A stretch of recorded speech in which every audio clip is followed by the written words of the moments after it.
ہے اٹھ پیارے تو کہتا ہے میٹھی نیند ہے تیری مٹھی نرالی ہے، اور چھائی بدلی کالی ہے، بدلی کالی چھا چکی ہے، اور رکھوالی بھی جو ہے نا وہ چوروں کی ہے۔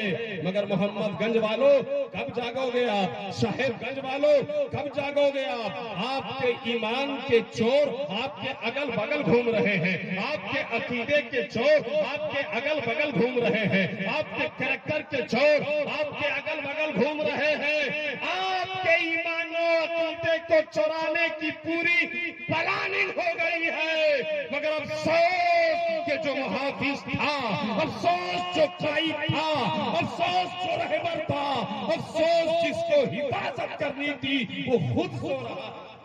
سبحان اللہ سبحان اللہ، وہ خود سو رہا ہے۔ سبحان اللہ۔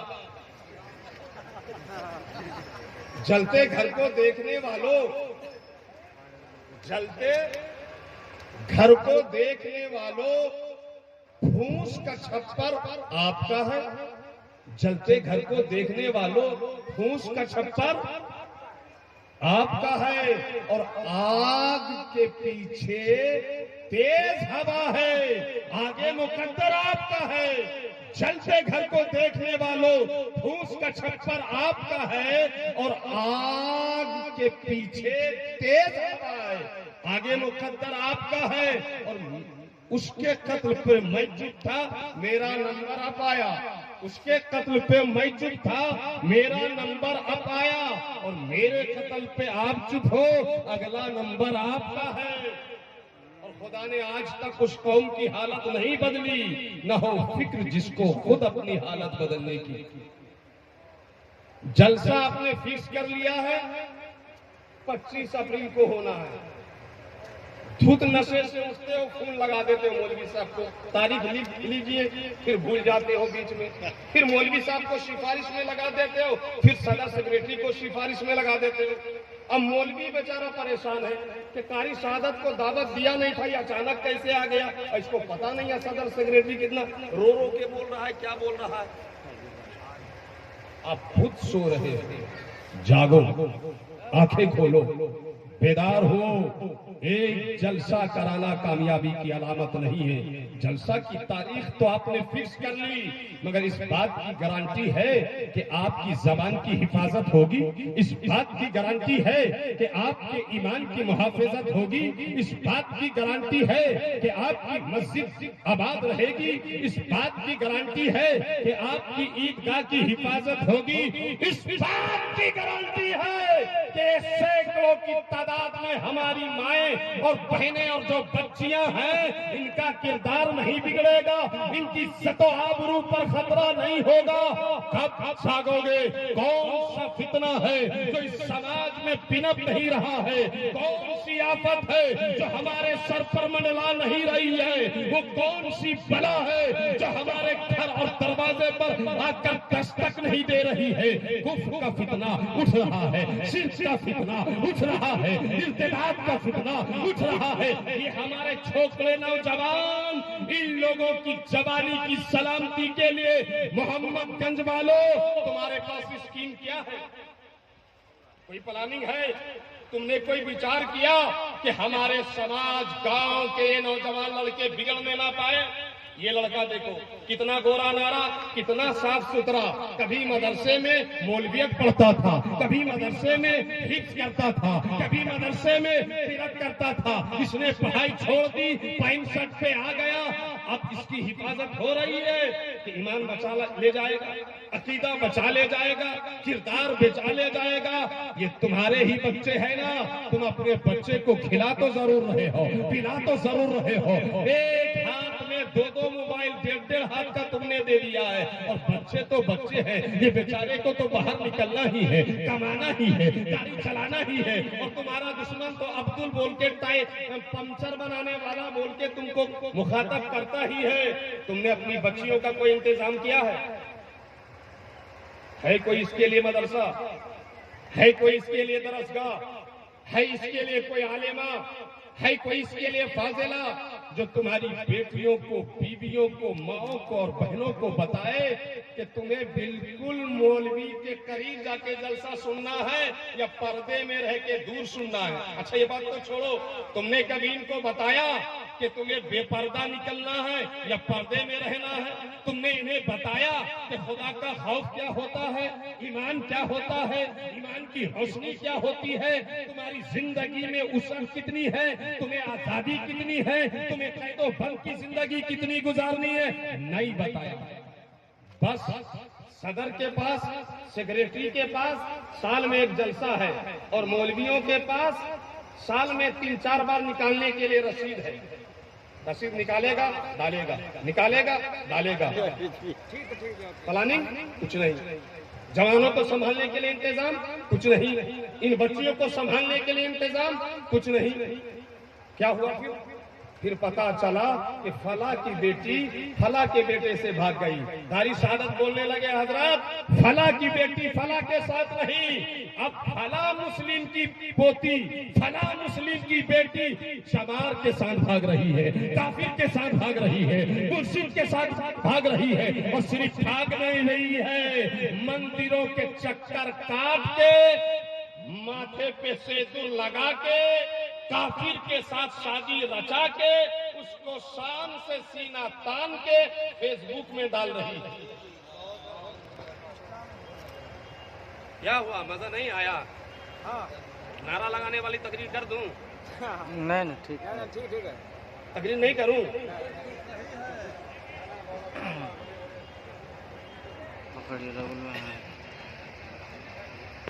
آئے دن کانڈ ہو رہا ہے، آئے دن کانڈ ہو رہا ہے، آئے دن اتنا گورا نعرہ اکیلا جا رہا ہے کہ ہمارا کیا پتا کس کے لب میں پھنس جائے، کس کو آئی لو یو بولنے لگے، کس کے ساتھ ساتھ چکر کہاں کاٹ لے۔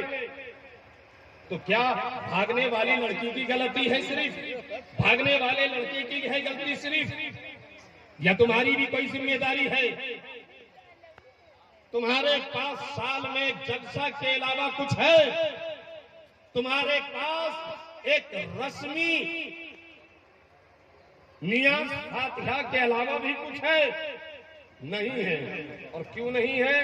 اس لیے نہیں ہے کہ تم نے کبھی ان علماء کو گھاس نہیں ڈالا، تم نے خود اچھے عالم سے رابطہ رکھ کر اس سے اصلاح نہیں لی، تم نے خود مخلص عالم کی تذلیل کی ہے، ان کی قدر نہیں کی، ان کی توہین کرنے میں کچھ کسر باقی نہیں رکھی۔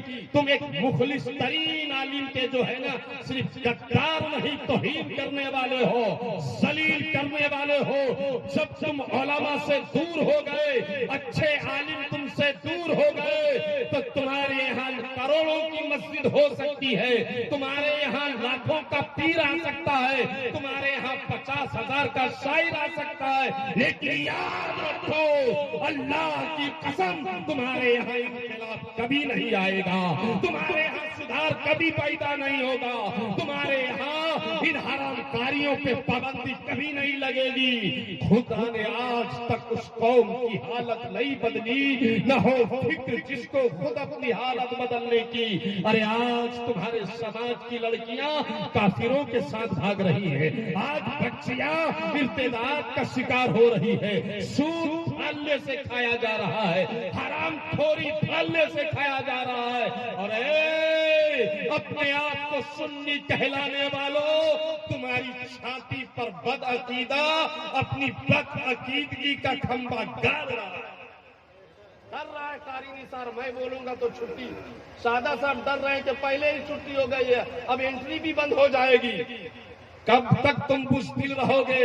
تمہاری بزدلی کی وجہ سے، تمہاری کمینہ پنتی کی وجہ سے آج کوئی سامنے آ کر مقابلہ کرنے کو تیار نہیں ہے۔ افسوس جس زمین کو سرسبز و شاداب کیا تھا قاری شہادتین نے، جس سب زمین کو سرسبز و شاداب کیا تھا مولانا جبریل نے، مولانا سعود نے، مفتی فیاض نے، قاری اعجاز نے، آج وہی سرسبز و شاداب زمین بد عقیدگی کے گھاس کو دیکھ رہی ہے اپنی چھاتی میں۔ اور مجبور ہے اس لیے کہ تمہارے پاس حکمت عملی نہیں ہے، اس لیے کہ اب تمہارے پاس غیرت سنیت نہیں ہے۔ ایک فتنہ رہے، ایک خرابی رہے تو اس کا علاج ہو، ایک ہنگامہ محشر ہو تو اس کو بھولوں۔ یہاں تو رہ کے سینکڑوں باتوں کا خیال، ابھی علماء ہمارے غم میں ہے کہ پہلگام میں جب بھارتیوں پر آتنکوادی حملہ ہوا ہے، اپنے طریقے سے علماء جواب دے رہے ہیں، مسجد سے، جلسے سے، اجلاس سے، کانفرنس سے، درسگاہ سے، خانقاہ سے اس کی مذمت ہو رہی ہے اور تردید شدید ہو رہی ہے۔ کشمیر میں جو آتنکوادی حملہ ہوا، 26 بھارتیوں کو موت کے گھاٹ اتار دیا گیا۔ ایسے غدار، بے ایمان، نمک حرام آتنکوادیوں کی ہم بھی اس دینی، مذہبی اور ذمہ دار اسٹیج سے صرف نہ مذمت کرتے ہیں بلکہ ان کی تردید شدید کرتے ہیں، اور ہم اپنی حکومت سے مطالبہ کرتے ہیں کیسے آتنکوادیوں کو اس کے گھر میں گھس کے سبق سکھاؤ تاکہ آئندہ ہمارے ہندوستان پر کوئی آتنکوادی بری نظر اٹھا کر نہیں دیکھ سکے۔ جہاں ہم آتنکوادی حملہ کی مذمت کرتے ہیں، وہی ہم حکومت وقت سے مطالبہ کرتے ہیں کہ یہ وقت ترمیمی بل جو تم نے پاس کر لیا ہے وہ ہمارے حق میں نہیں ہے، وہ مسلمانوں کے حق میں اچھا نہیں ہے، وہ کسی مسجد کے حق میں اچھا نہیں ہے، وہ کسی مدرسہ کے حق میں اچھا نہیں ہے، وہ کسی خانقاہ کے حق میں اچھا نہیں ہے۔ جب وقت ہمارا ہے، وقف کرنے والی زمین جائیداد ہماری ہے، جب ہمارے باپ داداؤں نے اپنی زمینیں دی ہیں، اپنی پراپرٹی دی ہے، اپنے املاک دیے ہیں، اپنی بلڈنگیں دی ہیں، تو پھر اس میں قانون وہ لائیے جس سے ہمارا بھلا ہو، ہماری مسجدوں کا بھلا ہو، ہمارے مدرسوں کا بھلا ہو، ہمارے غریب عوام کا بھلا ہو۔ اس لیے ہم وقت سے مطالبہ کرتے ہیں کہ یہ ترمیمی وقت بل جو پاس ہو گیا ہے اور جس کو کئی لوگوں نے ہائی کورٹ، سپریم کورٹ میں چیلنج کیا ہے، اس پہ توجہ کرو اور وہی بل آئے جو ہمارے حق میں ہے۔ اب یہ دو مطالبہ کے بعد میں پھر آپ کی طرف آتا ہوں کہ مسلمانوں آپ کب سمجھو گے؟ آپ وقت بل دیکھ رہے ہیں، آپ فلسطین دیکھ رہے ہو، اگر آپ کی آنکھیں اب بھی نہیں کھلی ہے تو اللہ کی قسم پھر آپ کو کوئی نہیں جگا سکتا۔ آج مسلمانوں بڑی جو ہے نا مصیبت کی گھڑی ہے، بڑے غم کے وقت ہے، بڑے علم کے وقت ہے، اس وقت خون کے آنسو رونے کو دل چاہتا ہے۔ کیا کہاں جا رہا ہے ہمارا نوجوان؟ ہمارا نوجوان اتنا بگڑ رہا ہے کہ ایک نوجوان 4 5 لڑکیوں سے کہہ رہا ہے آئی لو یو۔ ایک لڑکی جو ہے دن میں 5 6 گھنٹے جو ہے کان میں وہ ایئر فون گھسے رہتی ہے اور بات کیے رہتی ہے۔ باپ دیکھتا ہے کچھ نہیں کہتا، ماں دیکھتی ہے کچھ نہیں کہتی، بھائی دیکھتا ہے کچھ نہیں کہتا، اور جب وہی لڑکی بھاگ جائے گی، وہی لڑکی لو میرج کے شکار ہو جائے گی تو روتے ہوئے پھر اس کے باپ دادا آئیں گے کہ حضرت کوئی تعویذ کر دو۔ تعویذ سے واپس نہیں آنے والی ہے۔ تم نے اپنی بیٹی کو، پوتی کو ایک دن میں نہیں بگاڑا ہے، 10 سال میں بگاڑا ہے۔ آزاد چھوڑ دیا ہے، صاحب گنج گھوم رہی ہے، آزاد چھوڑ دیا ہے، بھاگلپور جا کر گھوم رہی ہے، آزاد چھوڑ دیا ہے 12 گھنٹے دن کے اور 12 گھنٹے رات کے، اس میں کئی گھنٹے لڑکیاں بڑا موبائل استعمال کر رہی ہیں۔ آپ نے کبھی خبر لی؟ آپ نے کبھی تنبیہ کی؟ آپ نے کبھی سمجھایا؟ حضرات گرامی اوپر سے دیکھو تو ہمارے نوجوانوں کا اتنا برا حال کہ شادی کی بات آ جائے، ادھر ادھر محنت کر، اگر اس نے ٹرک خرید لیا، ٹریکٹر خرید لیا ہے، کسی طریقے سے اگر 2 منزلہ گھر بنا لیا ہے تو یہ تو بالکل انٹرنیشنل بھیک منگا بن جاتا ہے شادی کے بعد۔ زمین اس کو چاہیے جہیز کے نام پہ، گاڑی اس کو چاہیے، نقدی اس کو چاہیے، برانڈیڈ سامان اس کو چاہیے. اس کا نتیجہ کیا ہو رہا ہے کہ لڑکیوں کی عمریں گزرتی چلی جا رہی ہیں، لڑکیوں کی وقت پر شادی نہیں ہو پا رہی ہے، لڑکیاں جو ہے وہ دیکھ دیکھ کر ترس رہی ہیں. حضرات جہیز اتنا برا فتنہ بن چکا ہے اس وقت کہ جہیز کے لیے غریب گھر کی لڑکیوں کی شادی اچھی جگہ نہیں ہو پا رہی ہے، اور غریب لڑکی کا باپ، غریب بیٹی کی ماں قدم قدم پہ تڑپتی ہے، بلکتی ہے، روتی ہے، آنسو بہاتی ہے. ایک غریب بیٹی کی ماں سے پوچھو، ایک غریب بیٹی کے باپ سے پوچھو کہ وہ جب جب اپنی جوان بیٹی کے چہرے کو دیکھتا ہے اندر ہی اندر دل میں رونے لگتا ہے کہ یا اللہ، یا تو مجھ کو غریب نہ بنایا ہوتا، اور غریب بنایا ہے تو پھر کسی بیٹی کا باپ نہیں بنایا ہوتا. رات کے سناٹے میں غریب بیٹی کی ماں روتی ہے، رب کعبہ پالن ہار، بیٹی کی عمر گزرتی جا رہی، ہم کیا کریں؟ ایک غریب کی بچی قدم قدم پر روتی ہے، دیکھ دیکھ پر روتی ہے، بات بات پر روتی ہے. جس طرح کے امام حسین رضی اللہ تعالی عنہ کی بہن سیدہ زینب کبریٰ رضی اللہ تعالیٰ عنہ نے دیکھ دیکھ پر سب کا امتحان دیا، اور دیکھ دیکھ پر بلاؤں کا، مصیبتوں کا سامنا کیا. تاریخ پڑھو، ان علماء سے پوچھو، جب مدینہ کا گھر چھوٹا زینب کبریٰ تب روئی، جب نانا کا روزہ چھوٹا زینب کبریٰ تب روئی، جب ماں کی تربت چھوٹی زینب کبریٰ تب روئی، جب مدینہ سے مکہ پہنچی زینب کبریٰ تب روئی، مکہ میں جب کعبہ چھوٹا زینب کبریٰ تب روئی، جب صفا چھوٹا زینب کبریٰ روئی، مروہ چھوٹا زینب کبریٰ روئی، حتیم کعبہ چھوٹا زینب کبریٰ روئی، حتیم کعبہ چھوٹا زینب کبریٰ روئی، مکہ میں ابراہیم چھوٹا زینب کبریٰ روئی. اور پھر کربلا پہنچنے سے پہلے مختلف مقامات پر حسینی قافلے کا قیام ہوتا رہا، زینب کبریٰ روتی رہی. اور ضمیر کربلا میں تو زینب کبریٰ نے صبر کی بے مثال تاریخ رقم کر دی. جب چھاپا کا تڑپتا بلکتا جھسکتا علی اصغر اپنے باپ حسین کی گود میں تڑپ کر اپنی جان آخری کے سپرد کرتی زینب کبریٰ روئی.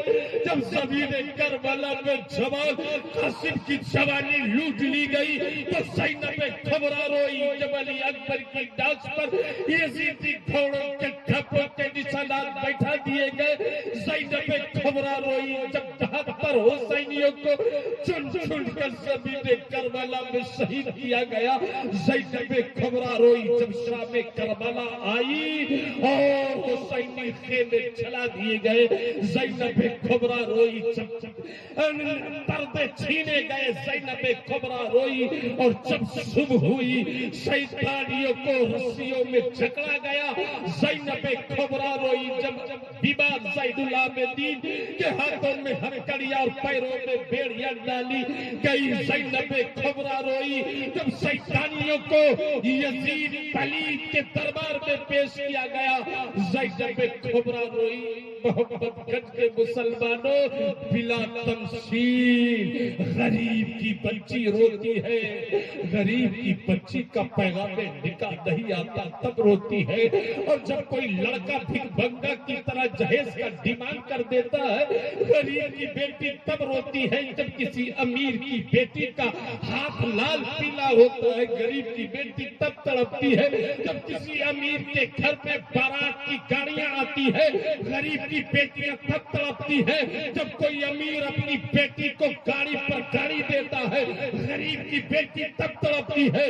جب کوئی امیر اپنی بیٹی کو جہیز میں زمین دیتا ہے غریب کی بیٹی تب تڑپتی ہے. قدم قدم پہ تڑپنے والی غریب کی بیٹی، دیکھ دیکھ پہ تڑپنے والی غریب کی بیٹی، بات بات پر تڑپنے والی غریب کی بیٹی کیوں تڑپ رہی ہے؟ اے جوانو، اس لیے کہ تم بھیک منگوں کی طرح، فقیروں کی طرح جہیز میں تم نے مانگنا چالو کر دیا.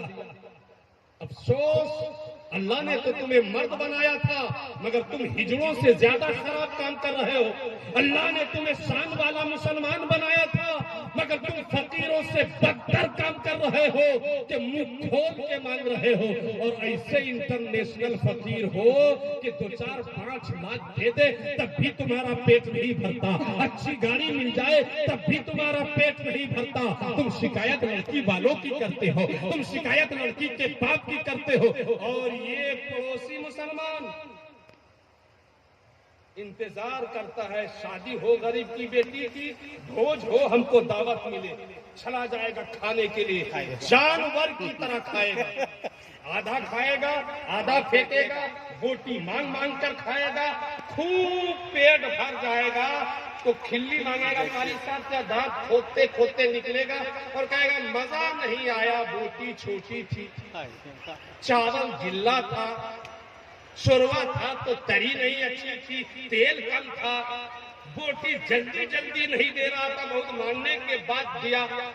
کتنا بڑا فقیر ہے رے تو، کتنا بڑا بھیک منگا ہے رے تو، ایسا لگتا ہے جب سے پیدا ہوا ہے یہ گوشت کھایا ہی نہیں ہے۔ یہ جوان اسی انتظار میں ہو رہا تھا کہ پڑوس کی غریب کی بیٹی کی شادی ہو، بھوج ہو، اور وہاں ہم بالکل دیکھ کا دیکھ خالی کر۔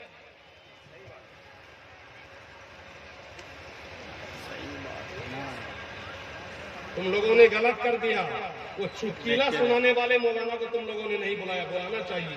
کہاں گیا یہ صدر سیکریٹری؟ بہت فون کر رہا تھا، وہ چٹکیلا جو سناتا ہے نا 1 منٹ میں 3 چٹکیلا، اس کو بولا خالی منہ ہلائیے آپ لوگ ساتھ، اور لینے گئے پیترا دیکھو نا، یہ مولانا نہیں چلے گا، یہ شاعر اچھا نہیں ہے، وہ لطیفہ سنانے والا، یہ نٹکلی کو بلاؤ، یہ سننے کے لیے نہیں آتا، خالی ڈرامہ دیکھنے کے لیے آتا ہے۔ ہاں، کسی کا شکل دیکھ رہا اور کسی کا چٹکیلا سن رہا ہے۔ اسی لیے 50 سال سے جلسہ ہو رہا ہے اور محلے میں سود خور بڑھتا جا رہا ہے، حرام خور بڑھتا جا رہا ہے، بے ایمان بڑھتا جا رہا ہے، چھپڑی باز لڑکا پیدا ہوتا جا رہا ہے، اور لڑکیاں بھی لے لے کے بھاگے جا رہی ہیں۔ بولو زور سے، کچھ بدلاؤ آنا چاہیے، اگر چاہیے تو بدلاؤ آنا چاہیے تو ذرا ہاتھ اٹھا کے بولو، کتنے لوگ بدلاؤ چاہتے ہیں؟ ہاتھ اٹھائے رکھو، ہاتھ اٹھائے رکھو، ہم دیکھیں کہ کتنا لوگ نہیں چاہتے ہیں۔ ہاتھ اٹھائے رکھو، ابھی گرانا نہیں ہے۔ تو سب سے پہلا ایک آدمی کام سن لو کہ کوئی بھی اپنے یہاں میلاد کراؤ یا جلسہ، جو چٹکیلا لطیفہ بلائے سنائے، اس مولانا کو بلانا ہی نہیں ہے۔ ایک مسئلہ بھی بتا دوں، یہ ممبر رسول ہے، کسی کے باپ کی جاگیر نہیں۔ قرآن و حدیث اصلاحی گفتگو چھوڑ کے جھوٹ واقعہ اور لطیفہ سنانا یہاں پر حرام ہے۔ دیکھیے اب تو نقیب صاحب بھی جی بول رہی ہیں، آپ کو شک رہا؟ زور سے بولو نہیں، زور سے بولو نہیں۔ بلاؤ گے ایسے بے ایمانوں کو؟ نہیں۔ ہاتھ اٹھا کے بولو، بلاؤ گے ایسے لطیفہ بازوں کو؟ سنو گے؟ پیچھے والوں ذرا آپ بھی بولو نا، نہیں بلاؤ گے؟ اب اچھا تم سے پوچھتا ہوں، یہ جو لڑکیاں غریب بچیاں قدم قدم پہ مر رہی ہیں، بھاگ رہی ہیں، رو رہی ہیں، تڑپ رہی ہیں، بھلک رہی ہیں، تو تم بھیک منگوں کی طرح جہیز مانگو گے؟ اب دیکھو کون کون نہیں مانگے گا؟ ذرا ہاتھ اٹھاؤ، ذرا ہاتھ اٹھاؤ۔ ایسے نہیں ہوگا، کون کون جوان نہیں مانگے گا؟ وہ کھڑے ہو جاؤ، کھڑے ہو، ہم بھی کھڑے ہو جائیں، یہی تقریر ہوگی، کھڑے ہو جاؤ۔ بھیک منگوں کی طرح ہاتھ لہرا کے بولو جہیز نہیں لینے۔ پیچھے والے لوگ تو بولیے، یہ بوڑھوا لوگ اتنا خطرناک ہے کہ یہ نوجوان لڑکے سے بھی خطرناک ہے بوڑھوا لوگ۔ یہ لوگ بولے کہ معلوم ہے کیا، وہ میرا بیٹا بھی آئے لیا نہیں لیں گے، لیکن ہم تو لیں گے بھائی، بیٹی کو جو دیا ہے۔ یہ بوڑھوا لوگ بہت خطرناک جہیز، زور سے بولو۔ چچا لوگ آپ لوگ کیا ارادہ ہے؟ نہیں لیں گے نا؟ تو ذرا ہاتھ ایسے کر دو نا کہ نہیں لیں گے۔ ہاں سبحان اللہ، جہیز نہیں لینا ہے، جاگو۔ خدا نے آج تک اس قوم کی حالت نہیں بدلی، نہ ہو فکر جس کو خود اپنی حالت بدلنے کی۔ جہیز مت لو، بچیوں کو پڑھاؤ، بچیوں کو عالمہ بناؤ، بچیوں کو فاضلہ بناؤ، بچیوں کو قرآن پڑھاؤ، بچیوں کو قرآن سمجھاؤ۔ اللہ کی قسم، جس دن تمہاری بیٹی، جس دن تمہاری بہن، جس دن تمہاری ماں، جس دن تمہاری بھتیجی، جس دن تمہاری بھانجی نے قرآن پڑھ لیا، قرآن سمجھ لیا، مسئلہ سمجھ لیا، توحید کیا ہے سمجھ لیا، اسلام کیا ہے سمجھ لیا، شریعت کیا ہے سمجھ لیا، قبر کیا ہے سمجھ لیا، اور قیامت کے دن حساب و کتاب کیا ہے سمجھ لیا، اس دن آپ اپنی بیٹیوں کو دھکا مار کے گھر سے باہر نکالو گے تو یہ بے پردہ دھکا کے بعد بھی باہر نہیں نکلیں گے. زور سے بولو نا سبحان اللہ. ایک بات. دوسری بات، جب بیٹوں کی شادی کرو نا تو بیٹیوں سے پوچھو، ہونے والی بہو سے پوچھو قرآن پڑھی لکھی ہے کہ نہیں، نماز پڑھنے والی ہے کہ نہیں، دیندار ہے کہ نہیں. اور جب دین کی بنیاد پر بہو بناؤ گے، اسلام کی بنیاد پر، عمل کی بنیاد پر، اسلام پر عمل کی بنیاد پر بہو بناؤ گے، اس دن سماج میں بدلاؤ آنا چالو ہو جائے گا، اس دن سماج میں سدھار پیدا ہو جائے گا. ایک بہت بڑے اپنے زمانے کے ولی، عالم، مفتی، محدث تھے، نام تھا حضرت محمد احمد سمرقندی. زور سے بولو کیا نام تھا؟ بھول گئے؟ ہیرو کا نام نہیں بھولتے ہو، ہیروئن کا نام نہیں بھولتے ہو، کیا نام تھا؟ حضرت محمد احمد سمرقندی. بہت بڑے عالم، بہت بڑے محدث، بہت بڑے ولی. انہوں نے ایک کتاب لکھی، اس کتاب کا نام ہے تحفۃ الفقہاء. اتنی زبردست کتاب ہے مسئلہ مسائل کی کہ بڑے بڑے علماء مفتیان کرام اس کو پڑھتے ہیں. اسی زمانے میں مصنف کی حیات ہی میں وہ کتاب مشہور بھی ہو گئی اور مقبول بھی ہو گئی. بولیے سبحان اللہ. اللہ نے ان کو ایک خوبصورت بیٹی دی، خوبصورت بیٹی، اور نام بھی ولی نے، محدث نے، عالم نے اپنی بیٹی کا رکھا فاطمہ. کیا نام رکھا؟ زور سے بولو. فاطمہ نام رکھا. جب وہ بڑی ہو گئی، پڑھنے کے لائق ہو گئی، تو محدث وقت نے، عالم اجل نے اور فاضل بے بدل نے، محمد احمد سمرقندی نے اپنی بیٹی فاطمہ کو حافظہ بنایا. بولو سبحان اللہ. قرآن کی کیا بنایا؟ حافظہ بنایا. حافظہ بن گئی، عالمہ بنایا. عالمہ بن گئی، فاضلہ بنایا. فاضلہ بن گئی، مفتیہ بنایا. اور اتنی بڑی مفتی، اتنی بڑی مفتی کہ ان کے والد کے پاس جب فتویٰ آتا، بھاری فتویٰ، بھاری سوال، تو پڑھ کے بیٹی کی طرح پڑھا دیتے. بیٹی فاطمہ ذرا پڑھنا. ہاں بہدور پڑھ لیا. کہا ذرا سمجھنا. کہا سمجھ لیا. کہا جواب بھی لکھ دو. لکھ دیا. باپ نے پڑھا، گدگد ہو گئے، سینہ چوڑا ہو گیا. مہر دستخط بیٹی نے بھی کر دیا فتویٰ میں، اور باپ نے بھی کر دیا، مہر مار دیا، فتویٰ جاری ہو گیا. بولو سبحان اللہ. اللہ اکبر. ایک آدمی بعمل عالم رہتا ہے تو پھر وہ اپنے بیٹے ہی کو حافظ نہیں بناتا، اپنی بیٹی کو بھی حافظہ بناتا ہے، بیٹی کو بھی عالمہ بناتا ہے. اب ان کا فتویٰ جاری ہونے لگا حضرت فاطمہ بنت محمد احمد سمرقندی کا. اور اتنی ذہین، اتنی چالاک، اتنی ہوشیار، اتنی دیندار کہ اس دور کے بڑے بڑے سلاطین اور وزراء، یعنی بادشاہ اور بادشاہ کے وزیر خط لکھ کر حضرت فاطمہ سے مشورہ لیا کرتے تھے کہ حضرت فاطمہ بنت محمد احمد سمرقندی، ہم لوگوں کا یہ مسئلہ اٹک رہا ہے، آپ مشورہ دیجیے. بولو نا یار سبحان اللہ. ہے تمہاری بہن اسما، ایک مشورہ دے عالموں کو.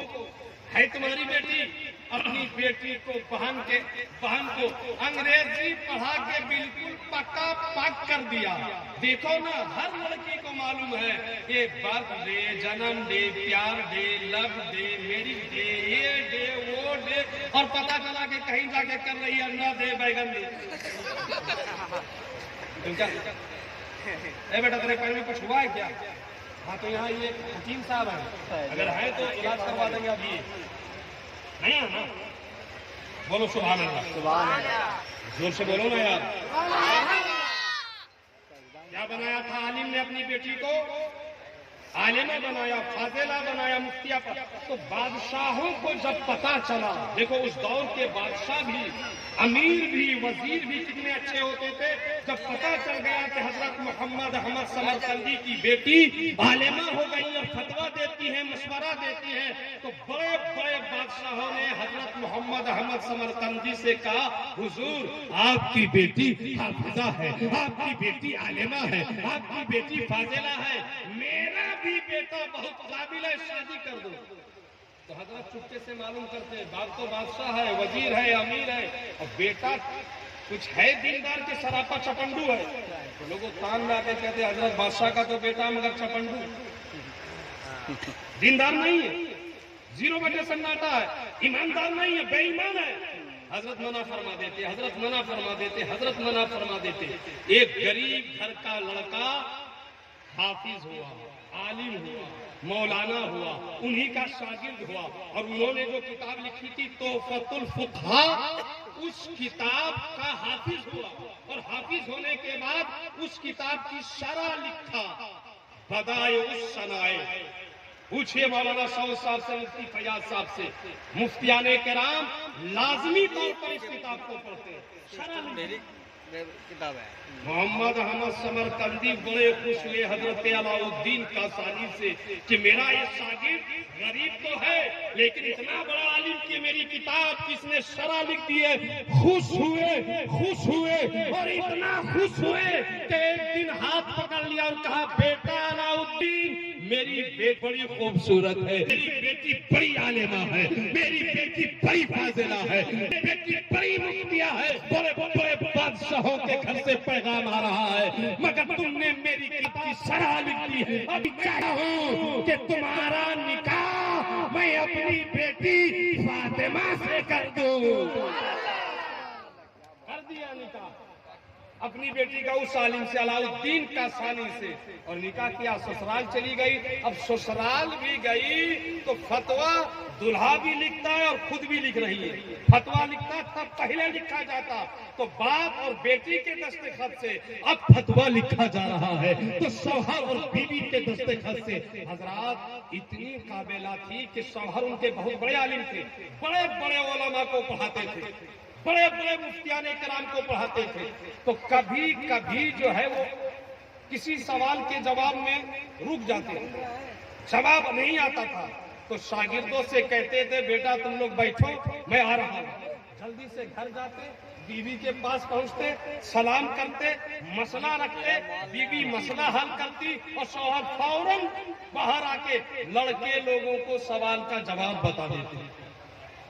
ایسی تھی حضرت فاطمہ, ایسی عالمہ تھی. معلوم ہے ہو گیا ان کا انتقال ہوا تو ہر جمعہ کو ان کے شوہر صاحب بدائع الصنائع علامہ علاء الدین ابو بکر کاسانی رضی اللہ تعالیٰ عنہ اپنی بیوی کی قبر شریف میں, تربت شریف میں, مزار پر جاتے اور فاتحہ پڑھتے تھے. جب ایسا دور تھا کہ لوگ اپنی بیٹی کو عالمہ بناتے تھے, حافظہ بناتے تھے, اس دور میں بادشاہ اس سے اپنے بیٹے کا نکاح کرانا چاہتے تھے تو اسلام پھیلا سمرقند سے, اسلام پھیلا بخارا سے, اسلام پھیلا ایران سے, اسلام پھیلا توران سے, اسلام پھیلا بغداد سے. اسلام پھیلتا گیا اور پوری دنیا میں چھاتا چلا گیا. آج یہ ہے کہ امیر لوگ اپنے بیٹے کو عالم نہیں بنانا چاہتے, امیر لوگ اپنی بیٹی کو عالمہ نہیں بنانا چاہتے.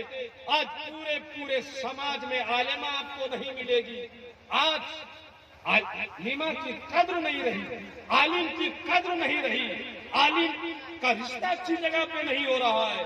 کیوں کہ آپ اندر سے ہو گئے ہو ایمان کے کچے، ایمان کے کھڑے نہیں رہے، عقیدہ آپ کا اس طرح نہیں رہا جس طرح رہنا چاہیے.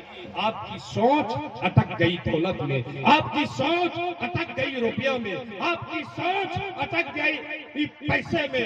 حضرات پڑھاؤ اپنے بیٹے کو، بچاؤ اپنی بیٹیوں کی عزت و آبرو، اور اس کا آسان طریقہ یہ ہے اپنی بیٹیوں کو عالم.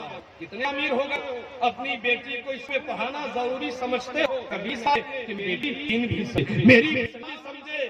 عادل جیسا بادشاہ جو عدل میں لاجواب تھا، انصاف میں لاجواب تھا، جو زہد و تقوی میں لاجواب تھا، جو علم و عمل میں لاجواب تھا، بادشاہ تھا بادشاہ. ایک ٹائم ایسا آیا کہ عالمگیر